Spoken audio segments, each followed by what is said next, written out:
Hey guys, Jordan with the Young Turks and TYT Politics. Hope you're having a good Monday and had a nice weekend.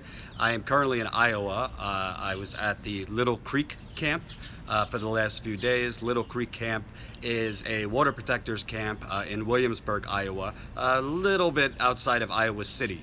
That much smaller than Standing Rock, but the same goal, same mission to stop the Dakota Access Pipeline. Iowa is one of the states that the Dakota Access Pipeline is going through. It goes from North Dakota to South Dakota through Iowa into a central hub in Illinois, and then goes out to the Gulf.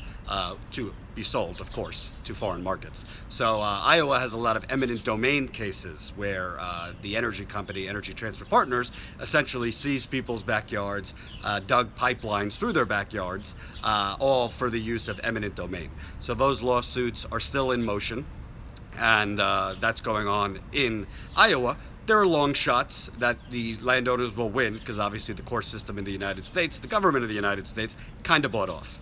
However, if they do win, the pipeline would have to cease functioning. So it's going through the legal process right now. I might be in Iowa at Little Creek Camp for a few more days. But I wanted to report to you on what's going on with Nestle. So if you aren't, an environmental activist, if you're just kind of a news consumer, you might not know the effects that Nestle has on our government, and on a lot of states that are having water crises. So Nestle, in addition to being a food company, chocolate, all these things, is the largest bottled water distributor and creator in the world. They suck water out of many, many clean water sources all over the country, and how they get away with that, pretty much paying very little money to do so, is they buy off the politicians. So in 2016, they gave Hillary Clinton a lot of money, they gave Donald Trump a lot of money, and most of the politicians, they kind of spread their cards all the way through, like a lot of these companies do, so that whoever wins, they could say that they helped fund them. So on Wednesday in Big Rapids, hold on, let me get the story for you. Yeah, so Wednesday in, my thing is freezing, Big Rapids, Michigan, there was a meeting about Nestle now wanting to move from sucking 150 gallons a minute out of Michigan's freshwater sources to 400 gallons a minute. So there was a meeting, Flint water crisis loomed large Wednesday night over a state public hearing where almost 500 people gathered to weigh in on whether Nestle should be able to draw more groundwater to bottle and sell. Quote, "The injustice of this situation could not be starker," said Liz Kirkwood, executive director of For Love of Water. "At the same time the people of Flint are forced to drink bottled water, the state is considering authorizing a water grab for a $200 fee." 55 people opposed to the company's permit application during the public hearing. Opposed, urging the Michigan Department of Environment and Quality to protect the state's water instead of kowtowing to Nestle. Passions were high during the 3.5-hour long event. The crowd at Ferris State's University Center in Big Rapids clapped often and several times erupted with chants. So let me give you a little context. I've been in Flint probably 4 or 5 different times reporting, and there's not one Flint resident I speak to about the water contamination, being poisoned, all those things, that Nestle doesn't come up from them. The fact that Nestle literally pays, like I just read, a $200 permitting fee, and then is able to suck, you're talking about millions and millions and millions and millions of gallons out of Freshwater Creek in Michigan, to then bottle and resell to lead-poisoned citizens in areas like Flint. Why isn't FEMA, the National Guard, and whatever officials, federal and state, literally going in, sucking that fresh water out, and delivering it door to door to the citizens of Flint who are poisoned by their government? Why isn't that happening? So let me read you a little more here. Hold on. Bada bing, bada boom. iPhone, terrible. So you have, quote, "They're only providing a product to meet consumer demand," said Austin Township Supervisor Ken Vradenberg about Nestle's operations. "They're not the enemy." Nestle supporters like Vettenberg were outnumbered as he and the three other people who spoke in favor of the company were interrupted with boos and coughs. Nestle has applied for a permit to increase its groundwater pumping from 150 gallons per minute to 400 gallons per minute from its White Pine Springs number 101 well. That's White Pine Springs number 101 well. The well is located between two cold water trout stream tributaries of the Muskegon River, northwest of Everett. Other than a $200 annual paperwork fee, Nestle does not have to pay for the water it gets out of the well. Can you imagine? So for $200, Nestle is able to funnel free water out of freshwater creeks in Michigan, and by the way, many other places around the country. Send it to it, through its technology, its wells, bottle up the water, and sell it to places like Flint, presumably East Chicago, Indiana, which has a lead problem. As Reuters has reported, there's over 3,000 cities in America with lead and other contamination issues. So Nestle, $200, they're paying for permitting to go suck out 400,000 gallons a minute. It's unending welfare and it's unending profit for Nestle. Because of the amount of water Nestle now wants, it triggered a permit under Section 17 of Michigan's Safe Drinking Water Act of 1976, a provision added due to Nestle's activities in the early 2000s. Quote, "This is wrong. When this act was written in 1976, it was never intended that water would be up for sale," said Bill Cobbs, Democratic candidate for governor. This is the first permit under Section 17 that the DEQ has reviewed since it became law 9 years ago. Bryce Feiner, director of the DEQ's Drinking Water and Municipal Assistance Division, who will be making the decision on the permit application, was present Wednesday night to listen at the hearing and take notes. That's Bryce Feiner, BRYCEFEIGHNER. Hearing officer Phil Roycraft reminded the crowd that the DEQ's Department of Environmental Quality would be basing its decision on the impact to the environment from increased withdrawal and the safety of the water. Nestle's hydrogeologist Greg Fox said the company is able to do extensive testing of its wells and that the application fits what's required in Michigan's law. But two groups, Flow and Michigan Citizens for Water Conservation, disagree.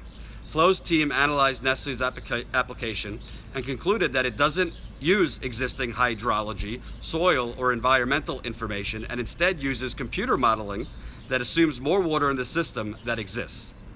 So basically, like Energy Transfer Partners with oil, and like a lot of these fossil fuel companies, Nestle kind of cherry picks, fudges their research and their science, and it's the actual company who has direct interest in getting approval that is empowered to do the testing.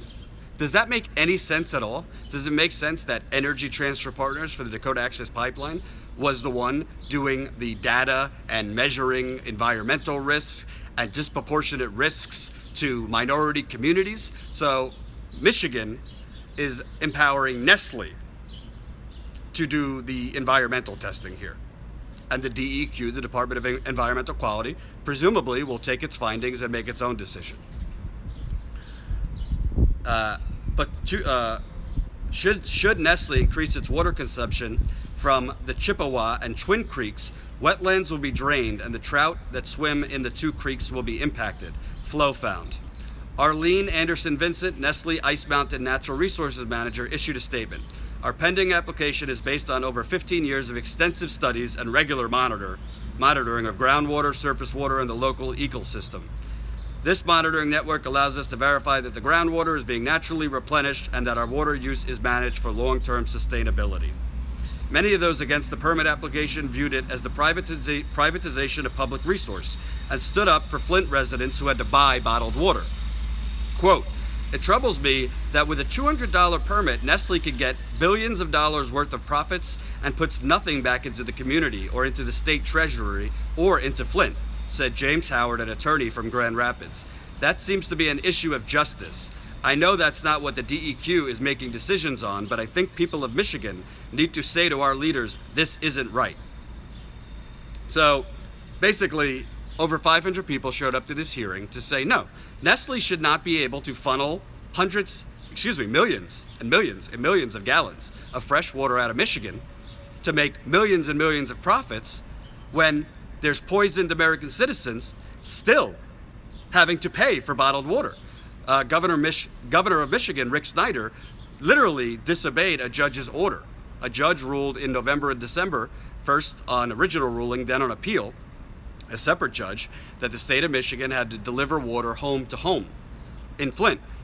Rick Snyder did not do that. And in a recent settlement where the state of Michigan, with some federal funds, is going to pay $97 million over a span of 3 years to replace 18,000 toxic lead and galvanized pipes. That is not in there, that they have to deliver home to home. Flint has different water distribution centers, but they're open during working hours, and many citizens of Flint, approximately 17% of the residents of Flint, do not have vehicles to drive and get bottled water delivery from those distribution centers. It's a poor community. So let me give you a little info on Nestle. Shocker, they lobby a lot of money to the federal government and to individual politicians. This article is from last year.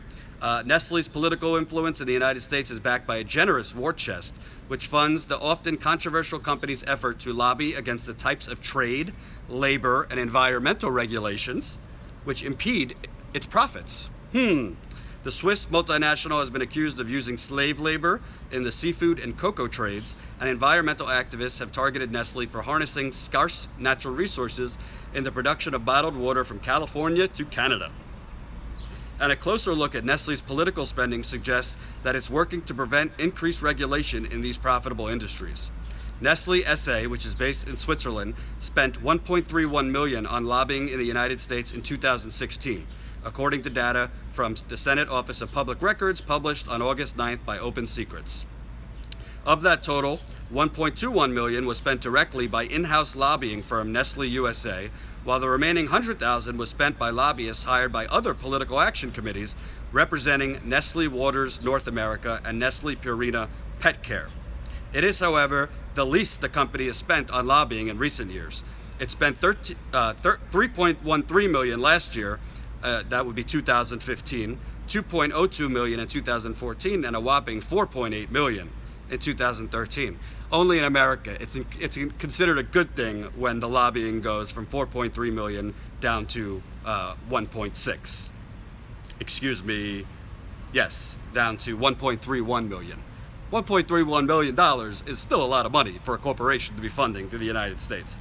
Unsurprisingly, the top issue for Nestle lobbyists include the food industry, labor, antitrust, and workplace, agriculture, trade, and the environment.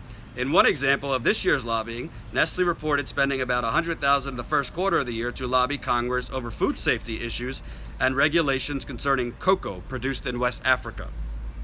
So far in 2016, Nestle spent about $60,000 lobbying Congress about environmental issues related to the production of bottled water, filed in 2 separate lobbying reports. Even amid a historic drought, Nestle is earning millions by bottling water from the San Bernardino National Forest in Southern California.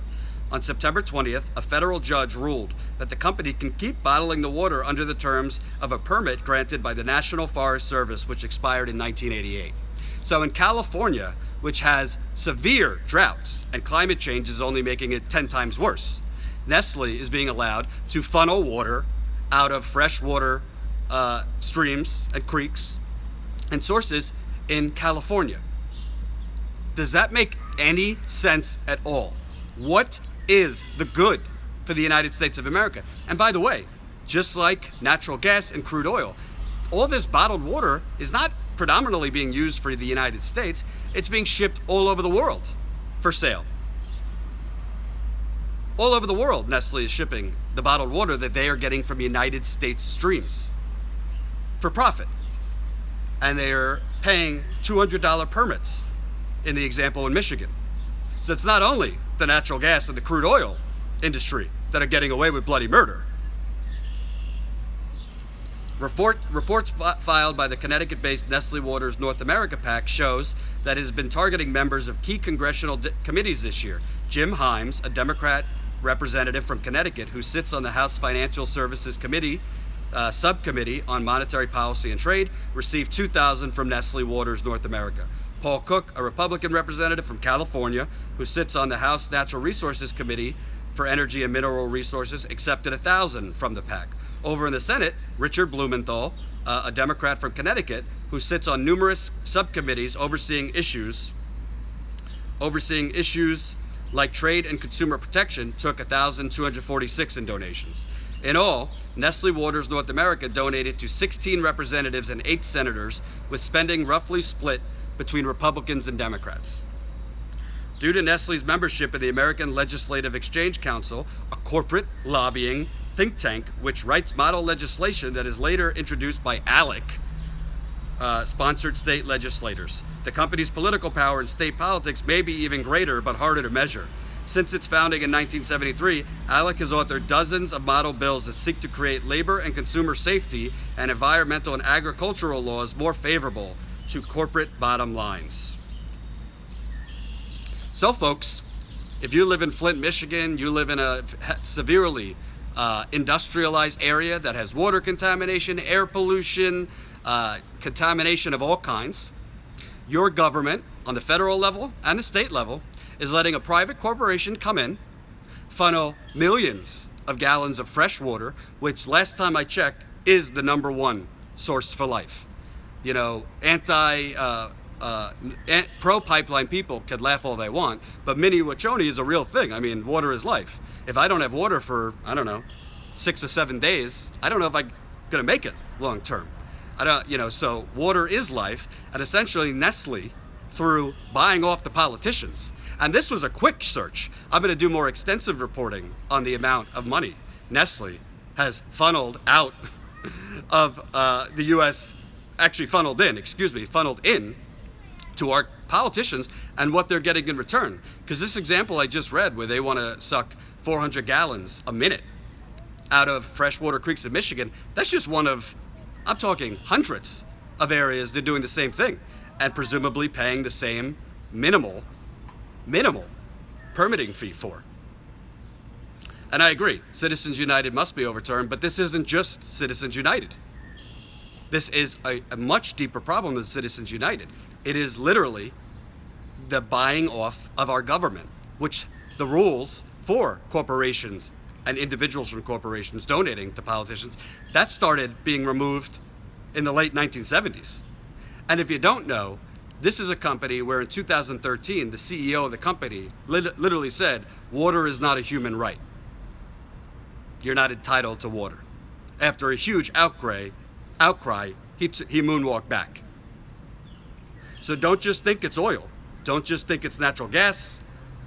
It's not just the energy industry. It's these greedy private corporations that don't give a flying fuck if you have enough water to drink. Don't give a damn if the citizens in Flint. If so much money is being able to be funneled out of these freshwater streams by Nestle for $200, literally $200, why isn't FEMA, the National Guard, environmental activists, going to these creeks and funneling that water out and delivering it home by home in Flint until the problem is solved? Isn't that what a democracy would do? Isn't that what a country that has, if they want to say, unknowingly poisoned its citizens, wouldn't that be what they do? It's unbelievable. Thank you guys for watching. I'll be doing more reporting on Nestle. You could follow me at Jordan Chariton, at JordanChariton. I'll be here in Iowa probably for the week doing some more reporting, and I'll talk to you later today. Thanks.